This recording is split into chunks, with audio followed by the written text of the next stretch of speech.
Hello, everybody. Hello and welcome. Welcome. So today I just wanted to pop on to give a little energy update for this week. So we are right now here in July. We are at July 9th, 2025, you guys. And the energy right now has been very intense, very crazy, very hectic, very chaotic.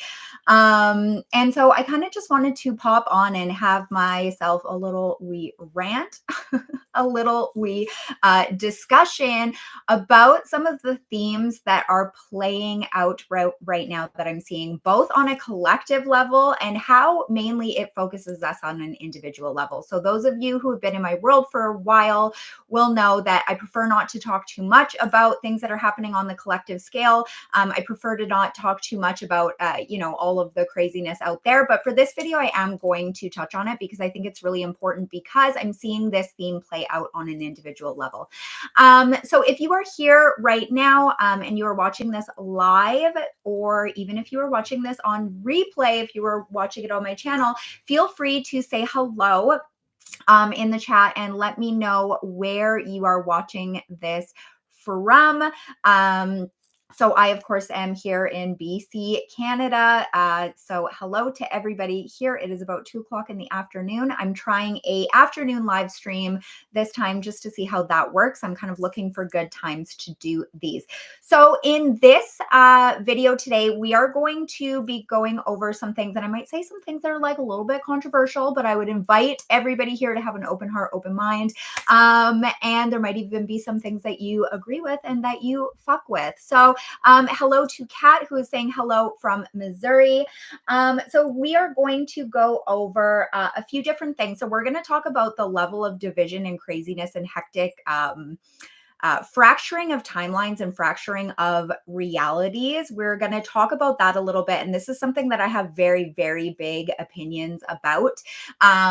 So we're going to talk about that. But mostly what I want to get into is moving from that and talking about the personal symptoms that we might be experiencing as a result of that collective energy. So we are influenced by this collective energy, obviously. And I believe that the collective energy is influenced by us as individuals, which is why I think this is a very critical and pivotal moment that we are living in right now. Although I will say, I think that all periods of human history have been pivotal and critical moments in their own way. What I will say is that this is a very loud moment. This is a very connected moment. And this is a moment of collective exposure, and where we're actually getting a peek behind the curtain at the fact that we are all living to some degree in multiple subjective realities, yet sharing one space, and to varying degrees bumping into each other and inviting with varying levels of force, inviting each other to buy into our own worldview and belief system. So looking in the chat here, I'm saying hello to April, who is saying hello from Tennessee. Oh, I love that I get to connect with people from all over the world. So when we talk about the individual level of this, I'm going to give you guys some prompts so that you can kind of do a little bit of a worldview and belief audit on a personal level and a personal scale, because this fracturing of timelines that we're seeing on a collective level, and the fact that we are seeing that, it's very easy for us to see right now, and has been for a while, that we live in multiple divided kind of versions of reality. This is very obvious right now, but on an individual level, if we look at this on the shadow works focus, if we look at this on the shadow work level, we do also live very kind of fractured timelines, fractured realities within our own selves, within our own lives. If anybody can identify with that, feel free to pop that in the chat. But I can say for myself personally, I'm always shocked and amazed, even as a shadow worker and somebody who guides other people with this, the amount of times that I feel very like I want something, I want a certain outcome, I really have these worldview, this belief system, but then I find that I'm not acting in integrity or in congruence with that because of the subconscious level and all the bullshit that can hold. So we're going to discuss a few prompts for that, and we might even pull a card or two if that is something that you guys are interested in. So first of all, I wanted to talk just about the the collective energy and how it's affecting us personally in terms of our physical body sensations and systems. So I'm just curious to ask right now, how many people here have been experiencing exhaustion, have been experiencing fatigue, like mental fogginess, a lack of clarity, feelings of disconnection from the body, and a feeling that something needs to happen and yet not really knowing where to start. I kind of look at this as being sort of like a fractured, a heightened, intense energy that can be really hard to hold on the body system and hard to know what to do with. I think if you're a person who does a lot of grounding practices, if you're a person who does like a lot of athletic stuff, movement, I think is one of the best ways to move this sort of energy. But just curious if anybody has been experiencing that. So we have someone here saying, yes, being fatigued and trouble sleeping over the last week. Yes. And keep waking up in the middle of the night. Yes. So there is a very much liminal space, focus, or feel to the way that things are right now, where it feels almost as if kind of like waiting for the other shoe to drop, or almost like existing in a disembodied dream-like state. This has a lot of effect on our physical bodies and our physical form, and really requires an extra level of self-care and an extra level of grounding and returning to things that cause joy, playfulness, creativity, all of that sort of like back to basic stuff that can be extremely hard to focus on and prioritize in a world that has the energy that our world is currently having, where it's like, what the actual fuck? And so looking back here, yes to the extreme. Yeah. So first of all, you're not alone, because of course you guys are talking about this now, and I am also experiencing the same thing. Now, I think that part of that is this moment that we're living in right now. And see, I almost didn't come on here and do this because I feel like when I talked about the energy, I did an energy forecast for all of 2025. And I think that things to some degree are more or less the same, right? We are living in the same situation, and the same kind of energies are at play. And you know, I've been doing more of these energy updates, but it seems like these themes are recurring over and over and over again. That being said, I trust my channels. And so when it comes to actually communicating those and letting people know what's happening, I feel like it's important to do that for me to stay in integrity with myself, because if I'm getting that message and being told to deliver it, I think there is a purpose and a reason for that. And so basically, the image, when I tried to tap into the collective energy right now, the image that came to mind, which is really interesting when you look at the timing of this, was an image of two like stags locking horns. So let me know if that resonates for you guys. But when I get channeled information and energy information, I typically get it in a series of pictures. I've really, just on a personal note, really enjoyed working with the I Ching lately, because it does come with like visuals that come with these different messages. And that's how I see things, because I'm a mental intuitive.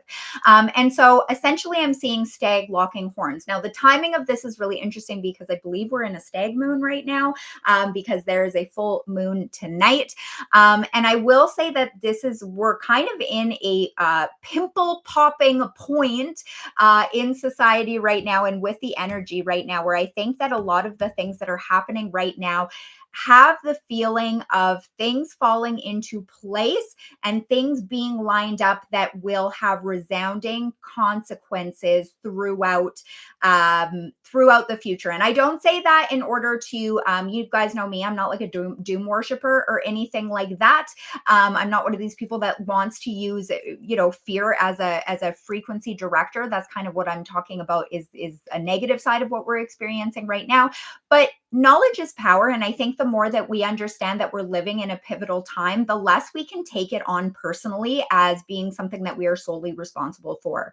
A lot of people in my world are intuitives, they're sensitives, and can take on a lot more than is required, or that they can necessarily help. And so I want to say that focusing on yourself is an act of care for the collective. It is an act of love, and it really does have the power to shift and change the frequency of the world and the planet and the collective. So it feels like right now things are very tense.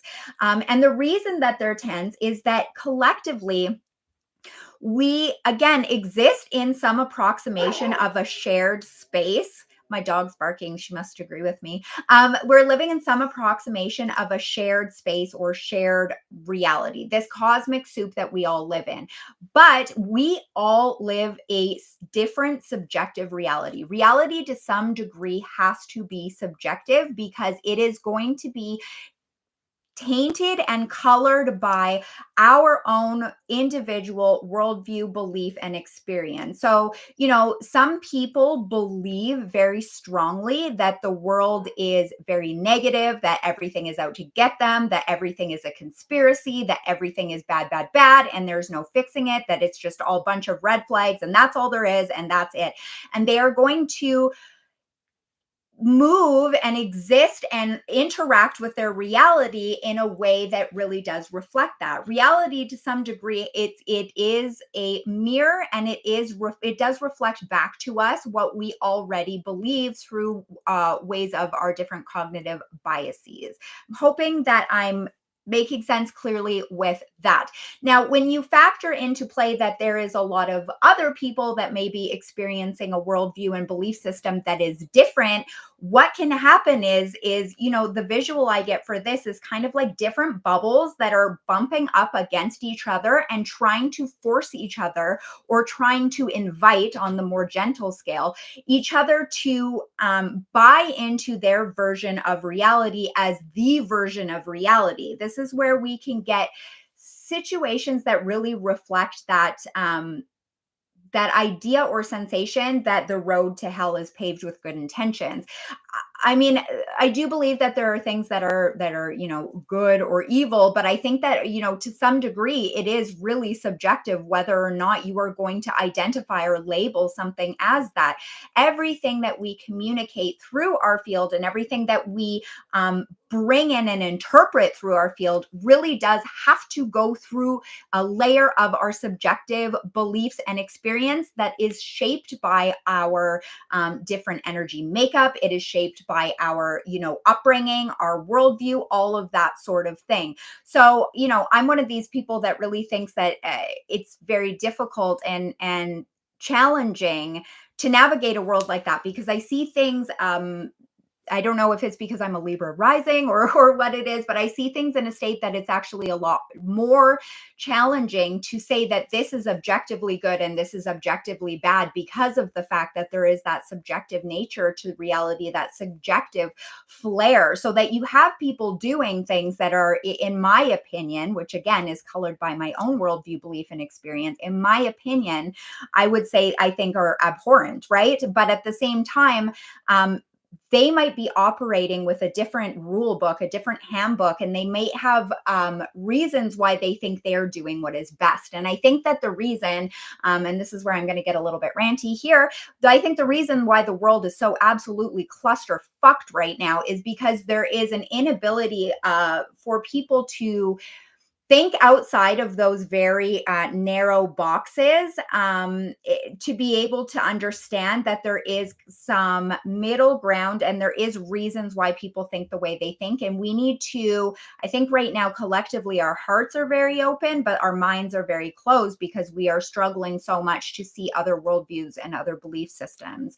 That being said, I think that my beliefs are a little bit skewed in that way. I actually used to be a freelancer, and I remember I was pitching an article once about how I think that it's important to actually be aware of what other belief systems that are not yours, being aware of how those people think, or dipping into actually try and understand why those people think the things they think. And I remember being told by editors at that time, which was a few years ago now, and things have absolutely fucking gotten worse, being told by editors at that time that it was not, that's not a good thing to talk about, a good thing to say. So I think this inability to be able to find, it's not like we have to find common ground, but this inability to understand that maybe somebody isn't doing what they're doing because they're just, fully evil or fully bad or fully whatever, but because of the different nuanced perspectives that have led that person to that point. So feel free to pop in the chat if that sounds like anything that you can relate to or something that you are seeing on the collective. Again, this is really everywhere. And it's interesting because right now, again, not to talk too much about current events, but if you look at the whole Epstein stuff, if you look at the Diddy trial, if you look at all of these different places, politics, I mean, all of these different places in which we are really being slapped in the face, it is becoming more obvious, more now than ever, that people are living in absolutely different fucking worldviews. They are absolutely living in different realities. And this inability to be able to take the blinders off and understand that somebody else is going to live in a different reality than you, whether or not you think it's right or wrong or good or bad or anything like that, that is absolutely what is fucking happening. And it is causing this, again, boiling point that is like, again, like the pimple, the proverbial pimple popping. Now, the vision and the image that I get to mind of that is a prism, sort of like a crystal in a window, and how it fractures the light, and the light goes and creates these different rainbows on the walls, but these are not tangible things. You can put your hand in front of them and it can go through. This is just approximations of reality versus reality itself. And it's very important that we wake the fuck up and realize the fracturing of these timelines and the multidimensionality of subjective realities, and how our interactions in this shared space is really influencing us on a personal level, in our bodies, in our worldview, in our belief system, and how it is playing out on a collective scale. Often what we see on a collective scale is the collective shadow, the worst sides of humanity, the things that we repress on an individual level, and then we subconsciously we are helping through our worldview and belief system to prop up and perpetuate the reality that we are claiming not to want. So it's important for us to all, on an individual level, recognize and understand the power of our focus, the power of our attention, and the power of our energy, and not only shaping the world that we are seeing on an individual level, but the world that is existing on a collective level. I think a really good example would be, there's a lot of things that are happening right now in the world that are I mean, it's hard to wrap your fucking mind around it, to be honest. Like, there's not really a right way to verbalize what it is. There are things that are happening that make me just look at the fact that our species says that we're the most intelligent species, and I'm like, we need to shut the fuck up about that until we get our shit together. Because what the hell is this? Like, what is this? How are we in the year 2025 and this shit is still happening? How is war still a thing? How is all this chaos still happening? And there's nothing I can, like, I can't go out and just wag my finger and make people stop war. But on an individual level, what can I do to try and shift the tide, to try and navigate my own shadows on an individual level that may be contributing to that? So a good example of that is, I've seen, interesting enough, things like people on the internet getting upset for content creators for posting or not posting what they want them to post or not post. And in the, I'm doing a good thing, bullying people straight off the platform. That is a really great example of a personal shadow, right? Of somebody taking trying to so hard push things away from themselves, going, this is nothing to do with me, I don't want anything to do with this, but then acting out the scenario and acting out the very kind of frequency of the thing that they're claiming to want to push against. So hopefully that makes sense a little bit. But what we are experiencing is that, and then it kind of leads you to wonder on a personal level, what is your worldview, and where is there sort of incongruence on a personal level in your own life, in your own belief systems, where you may be also experiencing that energetic incongruence, or that sort of that lack of integrity with the things we claim to want, and the way that our subconscious is actually navigating the world. So if you are here or watching on replay, feel free to pop in the chat if there is something that resonates with you as a part of your worldview or belief or experience that you feel is not in congruence with the things that you are claiming to want or the things that you are wanting to manifest in your life. So, as somebody who is a chaos witch, so as somebody who's into chaos magic, it's very important that we pay attention to what our thoughts and beliefs and worldview and attention. Our attention is our greatest currency, and it is being hijacked to a degree that is absolutely fucking batshit insane right now.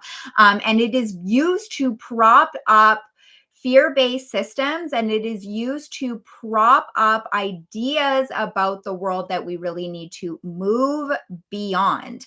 And so we have to get to a place of sovereignty and really paying attention to what feels true for us on an individual level and really auditing our own belief system. So I will say for myself personally, something that I found really interesting, and this is when I get into like weird kind of not conspiracy leaning, but I get into like weird esoteric space here, is looking at like the effect of our attention. So, for example, when we're living in a world where we can see people in such extreme poverty, and then we also can see things like billionaires or like the Bezos wedding or anything like that, that is hijacking our attention. And like, not to sound again too conspiracy theory ish, but if you wanted to take a populace and lead them into a place of absolute scarcity, wouldn't it make sense to some degree to have a spectacle like that that really highlights that sort of inequity so that people are spending their time railing against it and really propping up energetically the idea that being resourced financially, which is bullshit, but unfortunately that is part of the current system, which hopefully is in its dying throes here. But really, people railing against that on a subconscious level, it's going to be hard for those people to get to a place of being financially resourced if they are spending their time, energy, effort, focus, and attention on essentially pointing their fingers and claiming how bad that is, how evil that is, how wrong that is. Now, multiple things can be true at the same time, which is why this is so perplexing. But for me, that was a place where I recognized an incongruency on my own level. I was raised by a single parent, and I lived in, I've experienced a lot of scarcity. You know, I was on the street when I was a teenager and things like that. And so for me, there's always a subconscious barrier and block when it comes to scarcity, right? And so when that comes up, I immediately think, billionaires should not be allowed to exist just ethically, just because of the way that I see the world and the way my heart is. But it's funny because I try not to put too much attention and focus into that line of thinking because I feel like it blocks me from getting to a space where I can be resourced and have my nervous system be able to breathe. I'm not sure if anybody can relate to that, but if you have something in your life that you are noticing where there's something you're claiming to want, but subconsciously you're carrying a worldview and belief system that is at odds with that, it's going to be like banging up against a wall over and over and over. So Drea is saying, yes, I keep saying that human being and the meaning attached to it is self-proclaimed auto promotion of the species. And so, yeah, so essentially it's interesting because we all, I think one of the greatest things we can do is get to a place of energetic sovereignty, of being able to have that knowledge is power aspect of being able to see that just because we're sold one worldview and belief system and told it's reality, and we're told these are the things we're supposed to be upset about, or this or that or the other, to really return to a place of center and recognize that people are actually literally profiting off of us being in a state of full nervous system withdrawal, and being able to identify what it is we are doing on an individual level to either prop those beliefs up or to challenge them amongst ourselves. So another good example would be, I can always tell, this is going to sound judgy, but whatever. I can always tell within 5 minutes on social media, somebody's where they're energetically blocking themselves because of the funny memes or things that they are sharing. So if somebody is saying, I get a lot of people that are like, magic isn't real, manifesting isn't real, blah, blah, blah, blah, blah. And then you go to their feed and they're talking about how miserable they are because they can't find love. But then, 4 out of 10 of the last memes they shared are about how all men are shit. Or if you go and somebody is saying, oh, yeah, how can you be joyful in a world like this? And their entire feed is just talking, pointing out red flags and everything that's shitty and wrong with the world. You can tell a lot about a person's worldview, beliefs, and the reality that they're living in based on what they are choosing to perpetuate and the stories they're telling themselves over and over and over again. Part of our deprogramming process is really recognizing, is this thing true because it's objectively true, or is this true because I think it is true? So it's crazy how I just get to yapping, y'all. Okay, so oh man, the billionaire scarcity thing hits hard with me. Girl, this is something that I'm actively navigating and working through, because I believe billionaires should not be allowed to exist. That's what I think. But the more I focus on that, the more I am subconsciously and energetically propping up this idea that money is bad and evil and wrong. I remember watching, and you know, it's hard because even saying that, I'm like, but I do think that, because I'm like, we invented money and then we've used it to oppress each other and fuck each other over. So it is to some degree true. But also, if you're trying to navigate a system, if you're popping in to a video game and you're trying to get ahead in that video game, are you spending your time trying to be like, well, I don't like the rules of this game, I don't like the format of this game, I don't like the this and that? Unfortunately, it is a what would you call it? It is something that we are living under to some degree. And so there does require, at least at this point, some level of participation. While we would all love to just be like, I'm taking the ascetic path and like, you know, I'm going to renounce all my possessions and do all of this thing and all of that. I literally don't know how I would survive, how I would take care of my kids, how I would be fed and clothed and homed and things like that. So those are things that are definitely at odds with each other. Looking back here, agreed, Carla, it's all I can think about. Yes, it's very hard not to see it once you see it. But again, this is, you know, what part of us is feeling scarcity on this level? What part of us grew up maybe seeing that as bad and wrong? I know growing up as somebody who was not resourced and did not have access to wealth and things like that, it can be really hard for me not to immediately have this like knee-jerk reaction when people have it at all. So at what level does that shift? I'm a full believer that creatives, for example, should be able to be resourced and should be able to make money doing the things they love, and to be able to be taken care of in ways that help them be able to benefit their communities more, right? Help them be able to do good in the world. I mean, if I had $1 billion, I imagine all the beautiful, wonderful things I would do with it. But would I? Because on the quest to get there, how much of you has to change? I don't believe that people are born, you know, even the people that I don't personally think are great people that are billionaires, we'll just put it that way, because I'm trying not to focus on the negative here.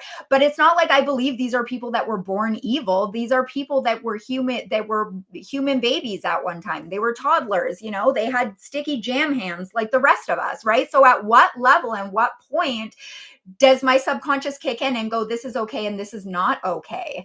Okay, so looking back here, well, I feel read to filth regarding memes I share. Sorry. Same. Money and time piss me off because man made them, but we're slaves to them. Yes, I get real mad at us for doing that to ourselves. Absolutely. And then we call ourselves the smartest species all the whole while we're doing it. Aren't we fucking clever? Like, get the fuck out of here. What were we thinking? I've been working on changing my money beliefs. My mom is literally Mr. Krabs. I love that so much. Yes. So this is kind of the point that I wanted to get at with all of this, is that yes, the timelines are fracturing and we are seeing, you know, there's people that with the Diddy trial, there are people that are absolutely thrilled at the outcome of that and mad that he got any repercussions whatsoever. And then there's other people that are furious at the outcome because he didn't get enough repercussions. There are people who are out there thinking the world is run by Satanists and this and that, and like the crazy worldview and belief systems. There are people that are so conspiracy minded. Everything is a conspiracy. Everything is an escape fantasy into, you know, how they're going to save the world with their belief system and what they think is right. This is the world we live in, and our inability to be able to navigate that without trying to impose ourselves and become part of the problem. That there's that Nietzsche quote. Is that how you say his name? I don't know. But there's that quote about, if you stare into the abyss long enough, it stares back at you. We are seeing that to an umpteenth degree. Umpteenth. So this is something that is happening right now. And so again, I can't do anything myself personally. I can't like grab my keys, get in my fucking Kia and go out there and stop the war single-handedly, anything like that. But what can I do on an individual level to try and figure out how to, number one, stabilize my energy and ground my energy and ground my nervous system, so that I'm not becoming part of the problem with imposing my belief system and worldview everywhere. And again, I'm a person that believes in being perplexing and having multiple things be true at the same time, which is why, again, I love trickster energy so much. If you guys want, I have like a free 3-day trickster archetype series that is in the description there. It's like 3 days of prompts for like self-expression and really embracing the multidimensional nature of ourselves on a personal level. Shout out to all you guys for being here right now, by the way. Please like this video. It really helps my channel a lot. And if you hate hearing people saying that, I will tell you, we hate saying it more.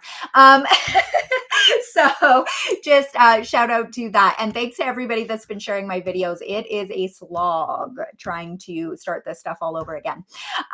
Okay, so basically, it's an important right now, and here's the part where I'm going to give you guys some prompts. So I feel like I need to like actually do a separate thing on the social media audit piece, but I always worried about coming across as judgmental, which I'm not trying to. You guys, I built my entire platform basically sharing mom humor and mom jokes that talked about how shitty it was, and then I wondered why my experience of parenting and my experience of life was so focused on the negative and felt so unsupportive.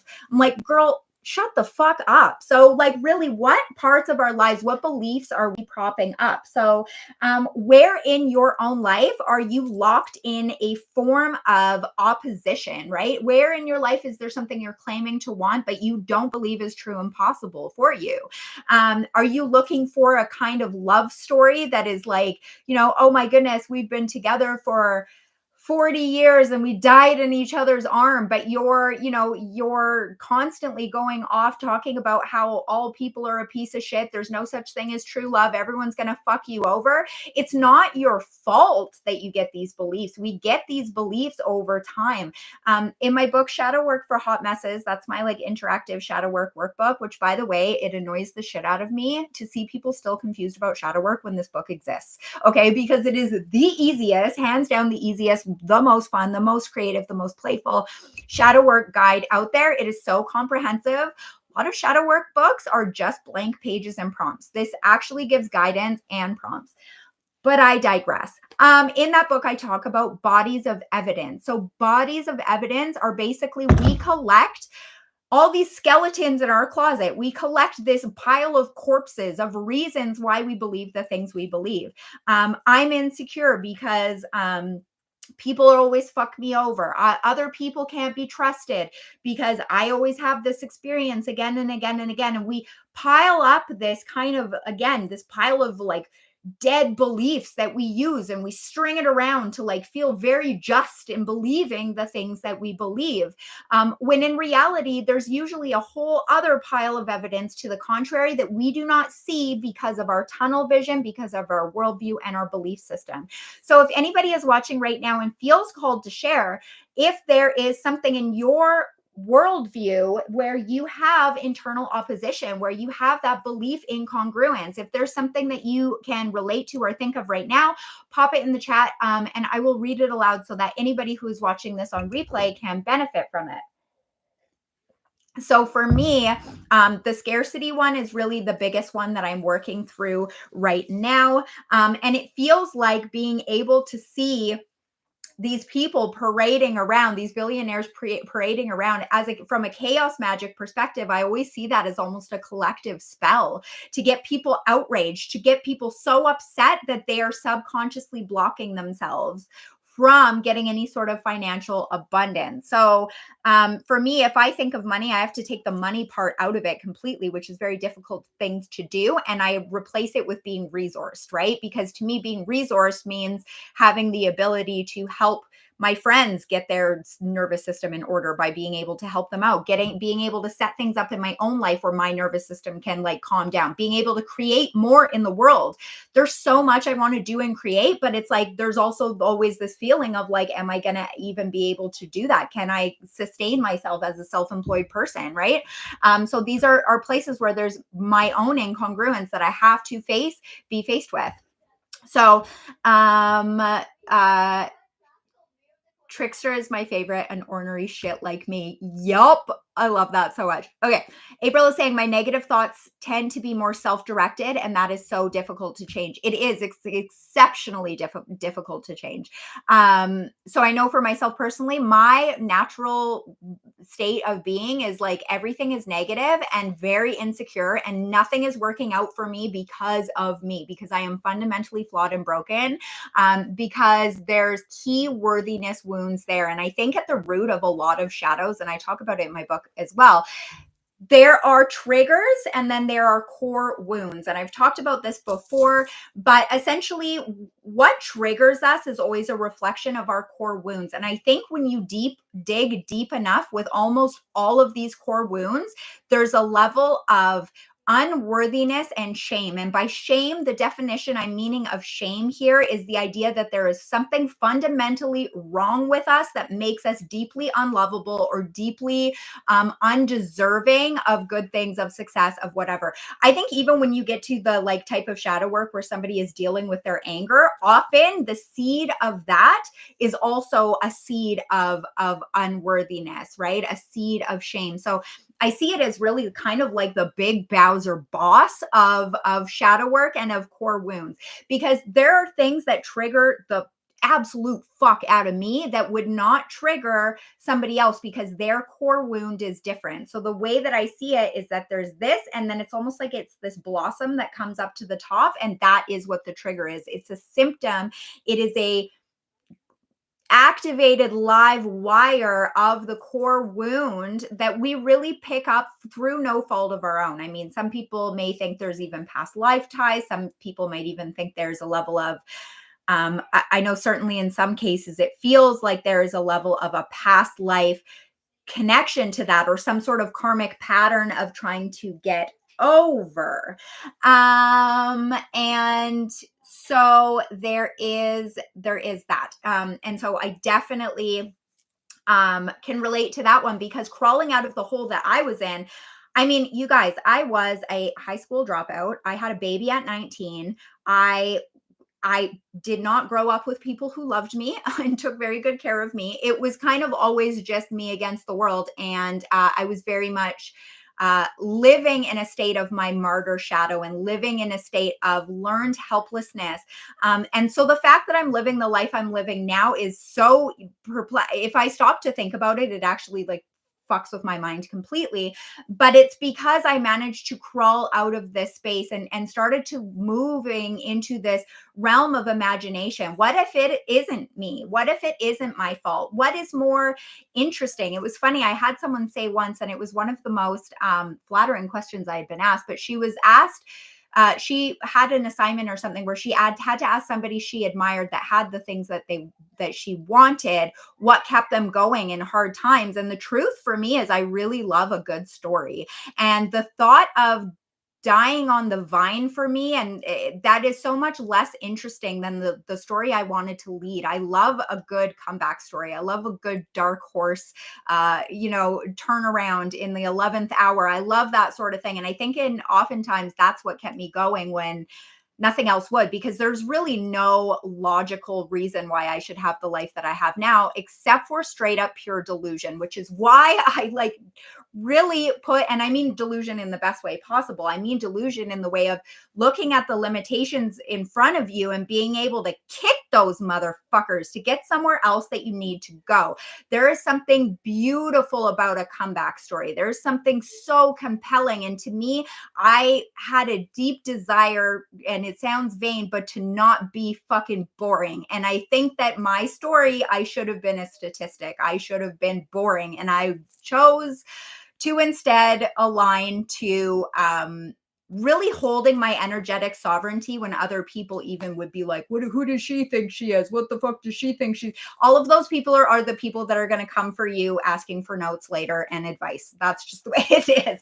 So you have to some degree, be able to hold your frequency and your energy in those situations, which is why I do the work I do now. So when I work one-to-one with people, when I do confidence work, shadow work, it's about deprogramming, because we don't often get sat down and told, like, well, I mean, in some cases, definitely, I will say, but like, we don't get sat down and told you're never going to achieve everything. You're a piece of shit and you should never try and be confident. You should never do this and that. We get that collectively through the environment we are in, through the vibe and the frequency of the collective. So we're talking magazines we see from childhood on the rack.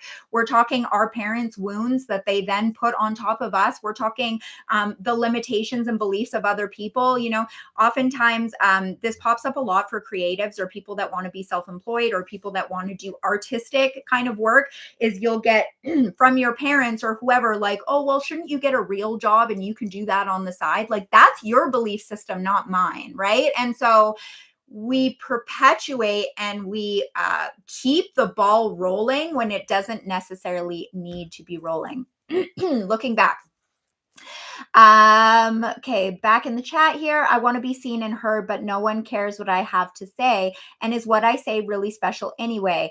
Girl, I hope you read your reading. That's all I'm gonna say. Because I spoke to that. Okay, so Kat is saying me and my shadow. I'm so glad I finished EMDR last year. I feel so much better equipped to deal with the events over the last year.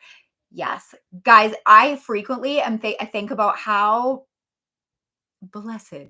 I'm so blessed. I think about how lucky I am that I did get a degree in psychology, that I did study group dynamics, that I did study cult. I studied a lot of stuff on cults and things like that. That really prepared me to have a unique perspective and worldview over the past, I would say, 6 years or so, putting it mildly. A lot of shit is really culty right now, I'll tell you that.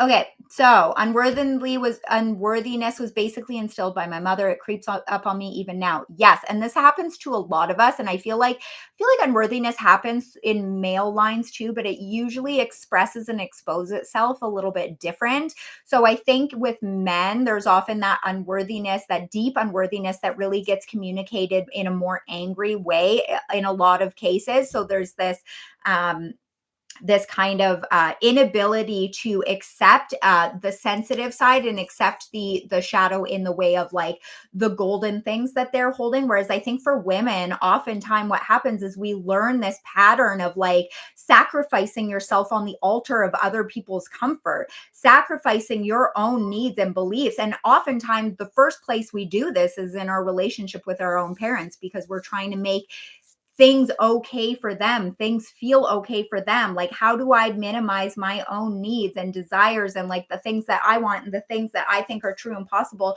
in order to ensure the comfort of this other person who I love, and that maybe they'll be my first person to accept me. Maybe they'll be the first person that will make everything feel okay. And it doesn't. All it does is prop up that system, prop up that belief system. So Kat is saying, I'm in my comeback era. Yes, I learned that from my mom too.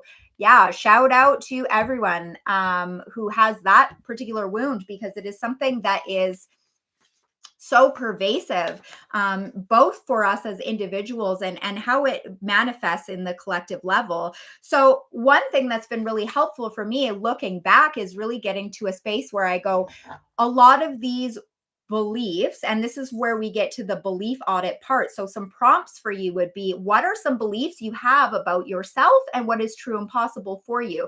So if we're looking at the bodies of evidence kind of space, like I talked about before, what is your bodies of evidence? What are the recurring patterns, themes, relationship patterns that have played out in your life? I know for myself, I've gone around having the same relationship that I had with my father who I never met. I'm like the quintessential daddy issue. If you want to pray to a patron saint of daddy issues, you could just put a picture of me on your altar. But like that relationship over and over again, and the abandonment wounds that come with that, the unworthiness, the tendency to try and please explosive parental caregivers, that sort of thing. So really going through and going, how much of this is stuff that I actively believe in, and how much of it did I inherit that I don't actually consent to in the first place? Knowledge is power. And first identifying that and recognizing where it's playing out in your life and where those repetitive patterns are happening over and over again really help to heal the wound and heal the pattern. Because if we are unconscious to it, there's the quote by Jung, until you make the unconscious conscious, it will rule your life and you will call it fate. This is not something that's always happening. It's we don't believe we are worthy for more. So we just keep engaging in the same systems over and over again. I've worked with people who have had the same relationship down to the fact that the person they're with will have the same injury, will have the same family dynamics. Like, this is the craziest thing, is that this is what we engage with and what we get into. And it's because on a frequency level, we are engaging with each other on a frequency level. So that person gets roped into the role that they have, whereas the person that might be oppressing them is also roped into a role, right? They also might be their best healed self in a different situation where you're not just interacting and living and acting out the patterns that are the most toxic and the most safe and comfortable for you. Because that's the other part about shadow work, right? We do the things that are safe and comfortable. Behavior is a function and a communication tool. And so what happens is we end up in a space where if it is not serving us, typically it will extinguish. And that sounds crazy because there's a lot of things that we do and patterns that we engaged in. And so we can think, well, I'm not actively like participating in that. No, subconsciously, these things can feel safer than the alternative. Often it can feel safer to have low self-esteem than to really stand in your power confidently in front of people that are going to tear you down. And they will do that. And you have to be able to hold your energetic sovereignty. This is the kind of confidence work I do with people. You have to, it's an energy, it's a frequency. You have to be able to hold it regardless of how others are going to perceive you. Okay. Looking back at the chat here, same people in different bodies. There, yes, I joke that my picker is broken and that I never met a red flag I didn't like. Yes, I think that's very relatable to a lot of people. Kat is saying a healthy relationship class helped me a lot. In Missouri, the Central Missouri Community Action did a free show on healthy relationships class. That's very cool. Very, very cool. And so my advice would be that to really try and look at the themes and the patterns that you're encountering. And when you first encountered those beliefs and patterns, were they with caregivers? Were they with people that were supposed to be safe?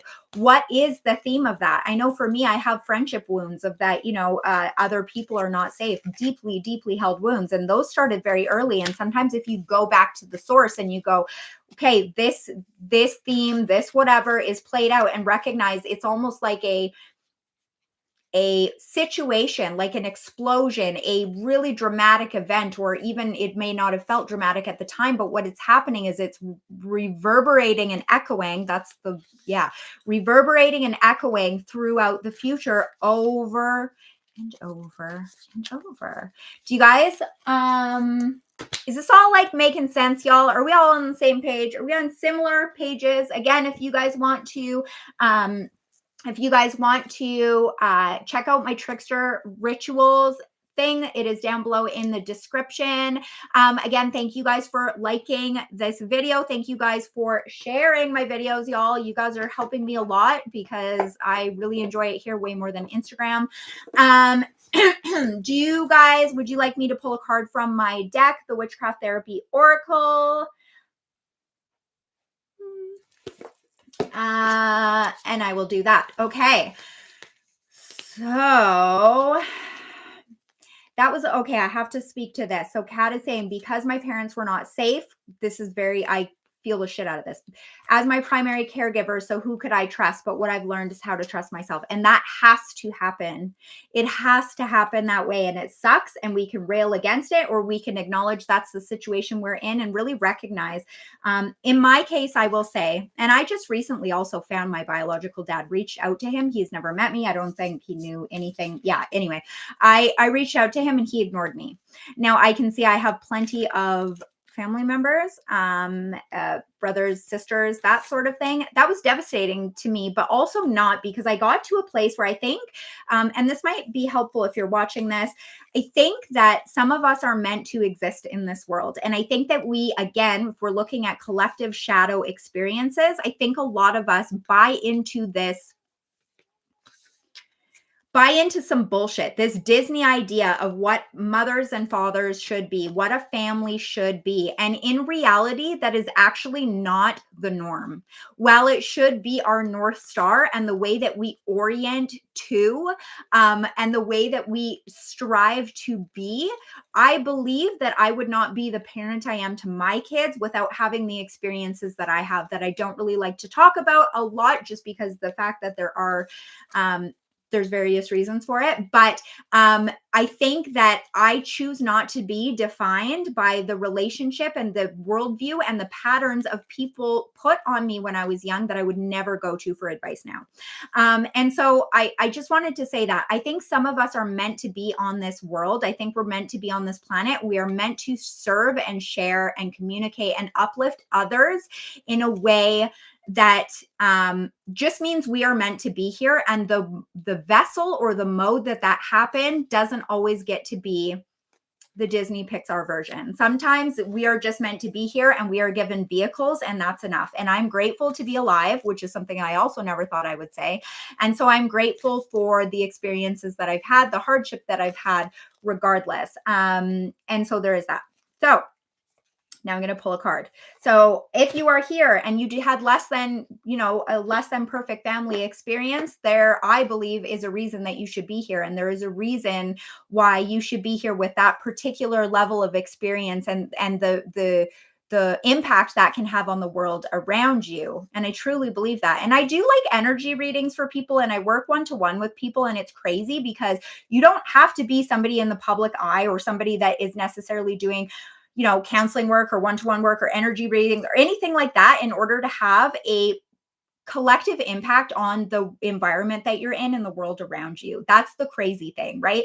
There are people out there I've done readings on that they're not working with the public. They are not of service or anything like that. And yet the frequency that they hold and the energy that they have is immensely uplifting and activating to the people around them. This can be in your community. This can be your friends. This can be your family. We are always impacting and touching each other in these easy to see and also very low key sorts of ways. Oh, I'm hugging you back. Okay, so here is a card from my deck. Oh my Lord, not again. I feel like I've pulled this every single time I've come on here. This is the deprogram card. Literally, we pulled this like the day before yesterday when I came on a live. So it's so funny. I'm like, my deck, it's kind of like my tarot deck that I'm pretty sure is all tower cards. Is this all deprogramming? I'm getting the message, okay? I'm getting the message. I'm on here talking about the things, okay? You feel me? Okay, so this is the deprogram card. This is about debugging your mindset and worldview from fucking beliefs and limiting belief system. That's literally what we've been talking about here. This is a call to deprogram. If you're watching this is a call to really, again, stalker card. This is exactly what we were talking about through this entire thing. What is your worldview? What are your belief systems? Did you agree to any of that? Do you believe with your logic, or is this something that just was inherited, that just came through, that has just become a pattern? Next card that I'm pulling here, just because that one, I feel like we've done this over and over and over again. So I'm going to pull this one as well, which is Embrace Imperfect. Ooh, love this one. Embrace Imperfect. So this card right here is all about really orienting to the ways that things are not the way we want them to be. But I mean, in general, I feel like we have this like overall sense of entitlement for things to be going well. And that just doesn't make sense. That's never going to be the way things are. And believe me, when things do go well, that is prime time, prime self-sabotage time. That's prime time to do something fucky, to blow it all up just so that we can feel safe, just so that we can feel secure. So this is about embracing imperfect, right? This is where the medicine lies. This is the magic in the mess. This is really my entire career is based on this, embracing the imperfect. I think the strive for a level of perfection is like a shared trauma and oppressive system that we all participate in, even though perfection does not fucking exist. So why are we using it to weaponize against ourselves in order so that we can feel lesser than? Because of the shadow, because that feels safe and comfortable. Because sometimes that is less frightening than really opening up to how powerful we really are. Next card. Also very timely for this, stabilize. This is the stabilize card. So this really talks to that first theme we talked about in the collective. So returning to a place of center, really getting to a spot where we can kind of get our footing and get our bearings and get our ground, right? So getting to a place where we can recognize like, okay, so where am I right now? What is the energetic snapshot? What am I feeling? Where, like, taking inventory and really stabilizing into the moment that we are currently in. That is the stabilized card right here. So thank you again for being here for this collective/personal energy reading. Please make sure to like this video if you're new here. Please subscribe. And guys, I love you so much for helping me out by sharing, by doing all of that. And I really, really appreciate you being here. If you want to work deeper with me, I have one-to-one sessions and packages are all on discount right now, guys, because I'm between writing books. And so I would love to work with you. I'm also doing energy reading paintings, guys. That has been so fun for me. I shipped a bunch out. And of course, now I'm like dealing with my own shadow of like, oh my God, I hope people like them. But like ultimately what I paint really has nothing to do with me. I just kind of let it come through. But I do 4-card readings. I do energy readings. My preferred way now is doing the painting, so energy reading paintings, and I do confidence and deprogramming work with people one-to-one. If you are looking to embrace your authenticity, if you I do creative coaching as well, so if you are looking to really stand in your truth and like get stable, get supported, that is the kind of work I do with people. I give like customized prompts. We do identity shifting work, we do deprogramming, that sort of thing. Drea is saying, can you talk about the image behind you? Perfection one is something I need to work on. Yes, we all do. It's very much like a mass hypnosis collective spell that we are under, thinking that we should orient towards perfection, which is literally a thing that does not exist. It reminds me a lot of actually religion or like Christianity or something, like this striving for this perfection that we are just literally not really meant to have. So this behind me is a tapestry. We got this here because I run a weekly membership program and I like for it to look nice in the background, but this is basically just a tree of life image. So there is a sun and moon, and then we've got the roots and then the top. So it's that's just a tapestry. We were changing our tapestry. We had a different tapestry last season, but I liked this one best, so I put it here. And then yeah, this cool blanket behind me, which you probably can't see, is a quote from Practical Magic. It says, always throw spilled salt over your left shoulder. Keep rosemary by your garden gate. Plant lavender for luck. Fall in love whenever you can. So I feel like that's all very good advice. So thank you guys so much for being here. And I love you all. And yeah, check out my links and have a great day. And keep your minds safe, your hearts open, and your minds open and free. Love you guys.